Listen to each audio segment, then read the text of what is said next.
des enfants d'Israël lui soient obéissants. Laissez-moi vous dire pourquoi Dieu a choisi Josué. Parmi eux tous, ceux qui avaient quitté l'Égypte, c'était lui seul qui n'avait point adoré aucun dieu, aucune idole. Au moment de l'image taillée du veau d'or, Josué n'était pas là. Il était au pied de la montagne et il attendait Moïse. Dieu savait déjà que tous les anciens seront détruits, toutes les autres. Maintenant, Caleb s'est converti. Bien sûr, il était parmi ceux qui avaient adoré l'idole. Il s'est converti et il s'est repenti. Et maintenant, il a tourné vers l'Éternel. Il s'est tourné plutôt vers l'Éternel.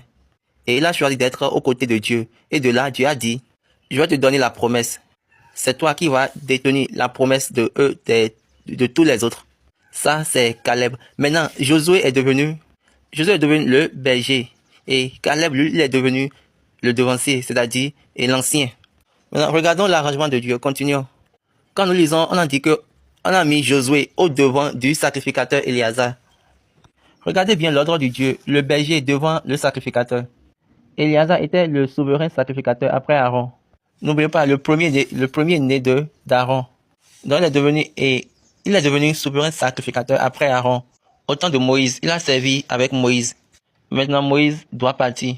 Après avoir monté sur la montagne d'Abarim et après avoir regardé la terre promise de loin, Dieu a dit, ok, mets Josué là et pose ta main sur lui et laisse-le continuer les conduire parce que c'est lui seul qui est disponible, capable. Tous les autres sont déjà partis. Et le reste, ceux qui sont là actuellement, ils sont nés au cours du voyage. Ils ne connaissent point mon histoire. Aucun parmi eux ne pourra être au-dessus de Josué. Maintenant, fais de lui leur berger parce qu'il t'avait suivi. Sans aucune contradiction. D'accord, continuons. Fais de lui le berger au devant du sacrificateur, au devant de toute la congrégation, au devant de toute l'assemblée. Et on a dit, mets ton honneur sur lui. Ça veut dire, mets une partie de ton honneur sur lui, afin que toute la congrégation d'Israël lui soit obéissante.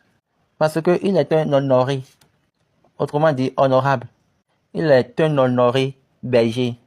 C'est pourquoi au début j'avais parlé de berger honoré. Les trois premières catégories, nous avons berger leader, berger roi, berger sauveur, berger honoré, c'est-à-dire bien berger honorable.